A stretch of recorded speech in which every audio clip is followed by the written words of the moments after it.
குட்டீஸ், இந்த மாதிரி பிக் பாஸ்ல வந்து அர்ச்சனாக்காவும் அவங்க பிரதர்ஸும் சேர்ந்து வின் பண்ணியிருக்காங்கம்மா. அதனால நம்ம கூட சேர்ந்து கேக் கட் பண்ணி செலிப்ரேட் பண்ணிட்டு இருக்காங்க. தினேஷ் அண்ணா, மணி அண்ணா, விஷ்ணு அண்ணா, சுரேஷ் அண்ணா, அர்ச்சனாக்கா அவங்க எல்லாருக்காக கங்க்ராச்சுலேஷன் சொல்லிக்கலாமா? ஸ்டார்ட்மா.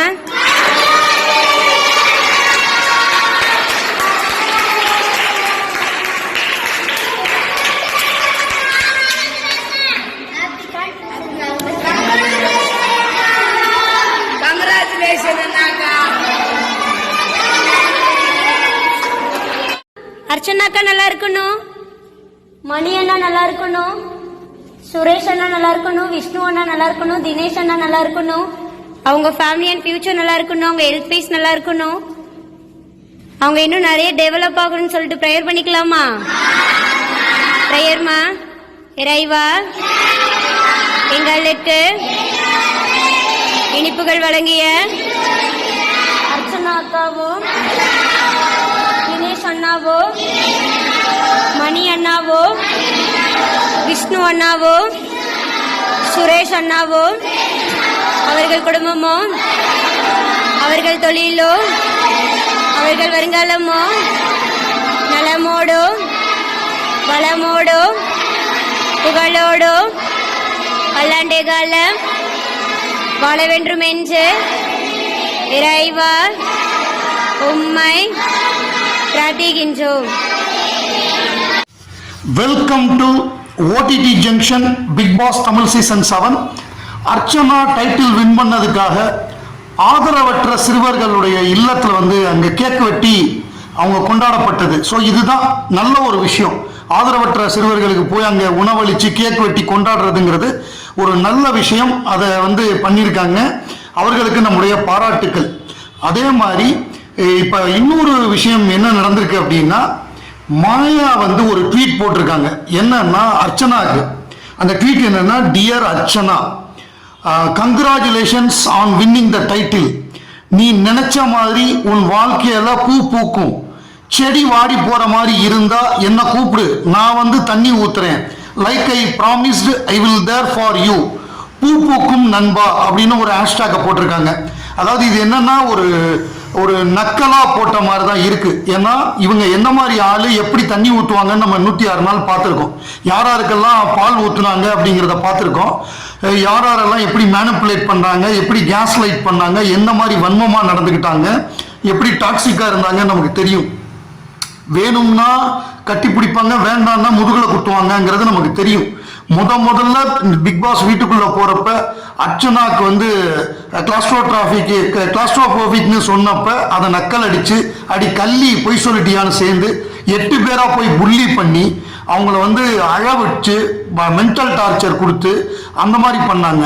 அதே மாதிரி அதுக்கப்புறம் பார்த்தா எடுத்தோடனே மொத்தமாக ஸ்மால் பாஸ் வீட்டில் போட்டாங்க எல்லா ஒயில்டு கார்டையும்.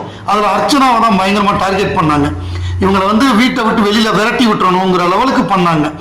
ஒரு கட்டத்துக்கு அப்புறம் அர்ச்சனா எழுச்சி அவங்க வந்து ரைஸ் ஆனதுனால இவங்களால ஒன்றும் பண்ண முடியலை. அடித்து எல்லாரையும் துவம்சம் பண்ணிட்டாங்க அர்ச்சனா. அது நமக்கு தெரிஞ்சது தான். பட் இவங்க ஜோவிகா, பூர்ணிமா எல்லாமே பிளான் பண்ணது வந்து அர்ச்சனாவை வந்து எப்படியாவது காலி பண்ணணும். நிக்சன் உட்பட எல்லாருமே, சரவண விக்ரம் யாரோடையும் சண்டை போடல. அவன் அர்ச்சனாட்ட மட்டும்தான் சண்டை போட்டான்.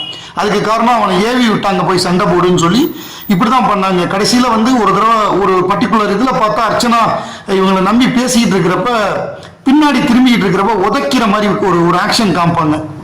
அர்ச்சனா முதுகுல உதைக்கிற மாதிரி. ஸோ இந்த மாதிரி வேலையெல்லாம் பண்ணவங்க தான் மாயா. இதுக்கு வந்து நம்ம ஃபேன்ஸ் வந்து நிறையா என்ன பண்ணியிருக்காங்கன்னா, ஃபேன்ஸ் வந்து நிறையா கமெண்ட் போட்டிருக்காங்க. நீ தண்ணி ஊற்றுனதெல்லாம் போதும், நீ எப்படிப்பட்ட ஆளுன்னு எங்களுக்கு தெரியும் அப்படிங்கிற மாதிரி நிறையா பதிலெலாம் போட்டிருக்காங்க. நீங்கள் என்ன நினைக்கிறீங்க? மாயா வந்து உண்மையிலேயே நிஜமாவே வந்து ஃப்ரெண்ட்ஷிப்புக்காக இது பண்ணாங்களா, இல்லை டேமேஜ் கண்ட்ரோல் பண்ணுறாங்களா? நமக்கு வந்து வெளியில் வந்து அர்ச்சனா ஃபேன்ஸ் எல்லாம் நம்ம பயிற்சிக்க வேண்டாம், அவங்க பயங்கரமாக இருக்குது அர்ச்சனாக்கு மக்கள் சப்போர்ட்டு, அதனால அவங்களுக்கு வாழ்த்து சொல்கிற மாதிரி சொல்லுவோம். ஏன்னா மேடையிலேயே நம்ம வந்து வாழ்த்து சொல்லலை, மூஞ்சியை காமிச்சிட்டு வந்தோம், அது பல பேருக்கு பிடிக்கல அப்படிங்கிற ஒரு காரணத்தினால சொல்கிறாங்களா, இல்லை நிஜமாவே சின்சியராக வாழ்த்து சொல்கிறாங்களா? எனக்கு என்னமோ சின்சியராக வாழ்த்து சொல்கிற மாதிரி எனக்கு தோணலை. அது முழுக்க முழுக்க எனக்கு வந்து வன்மமாக தான் தெரியுது. அதில் வந்து 1% கூட உண்மை இருக்கிற மாதிரி எனக்கு தோணலை. அப்படிப்பட்ட ஆளும் இவங்க கிடையாது அப்படிங்கிறது தான் எனக்கு என்னுடைய பார்வை. மாயா வந்து போயிருக்காங்க, டான்ஸ் ஆடிக்கிட்டே போகிறாங்க. அவங்க வீட்டில் பார்த்தா ரொம்ப கம்மியான ஆட்கள் தான் வந்தாங்க. இவங்க வந்து அதுவும் பெய்டு குரூப்பு மட்டும்தான் வந்தாங்களே தவிர மற்றபடி ஒன்றும் அவங்களுக்கு பெரிய ஃபேன்ஸ் கூட்டம்லாம் வரல. அது நம்ம எதிர்பார்த்தது தான். அது இருந்திருந்தா தான் இவங்க இப்போ ஜெயிச்சிருப்பாங்களே, அட்லீஸ்ட் ரன்னராவது வந்திருப்பாங்கல்ல. ஸோ அதெல்லாம் அது ஒரு விஷயம். பூ வாடனா தண்ணி ஊத்துறேன்னு சொல்றாங்க. அதுக்கு ஒருத்தர் அருமையான கமெண்ட் போட்டிருக்காரு, டியர் மாயா, உங்க கூட இருந்த பூவே உங்களால தாமா அடி வாங்கிட்டு இருக்கு. நிறைய சொல்லணும்னு தான் ஆசையா இருக்கு, சொன்னா சென்சார்ல போயிடும் அப்படின்னு சொல்லி ஒருத்தர் டீசெண்டா முடிச்சிருக்காரு. ஸோ அந்த அளவு எல்லாம் கடுப்புல இருக்காங்க மாயா மேல. ஸோ அதுதான் ஃபுல்லாவே நெகட்டிவ் கமெண்ட்ஸ் தான் நிறைய வந்திருக்கு. ஒருத்தர் வந்து நீங்க அடுத்தவங்க வாழ்க்கையில தண்ணி ஊத்துற லட்சணம் எங்களுக்கு தெரியும் அப்படிங்கிற மாதிரி ஒரு மாதிரி நக்கலா ஒருத்தர் போட்டிருக்காரு வேற ஒரு ஸ்லாங்ல. அது வந்து கொஞ்சம் தாக்கு தான், கடுமையான தாக்குது தான்.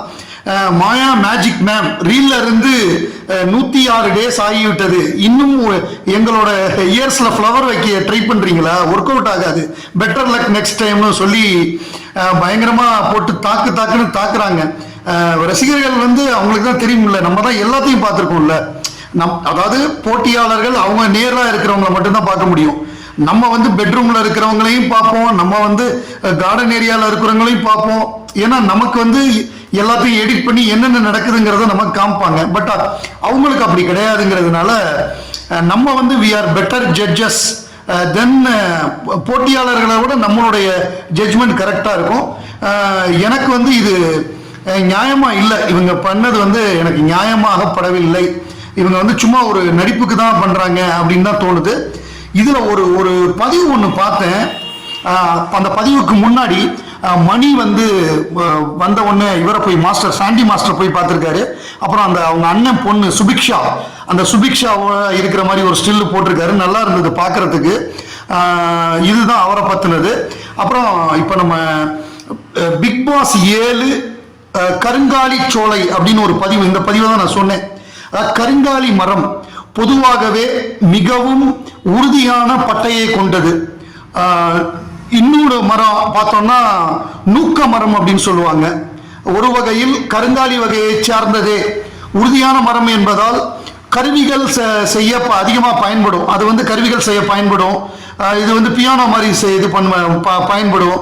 சிறு இயல்பு மாற்றம் தான். அதன் பயன்பாட்டினால் கருங்காலி இன்றளவும் கருங்காலி பயலே என தூற்றுவதற்கு பயன்படுத்தப்படுகிறது.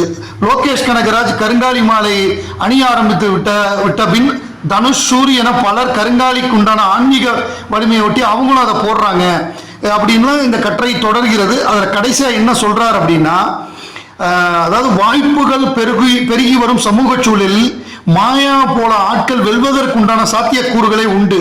ஆனால் பயன்பாட்டு நோக்கில் அடிப்படை அறம் இல்லாத வழிகளில் அவர் வந்து வரும் வெற்றிக்கு மதிப்பில்லை. பிக் பாஸ் கருங்காலி சோலையில் இந்த முறை மாயா தோற்று அர்ச்சனா வென்றது அறச்சமநிலைக்கு பெரிதும் தேவையே. இது வந்து கரெக்டுங்கிறாரு.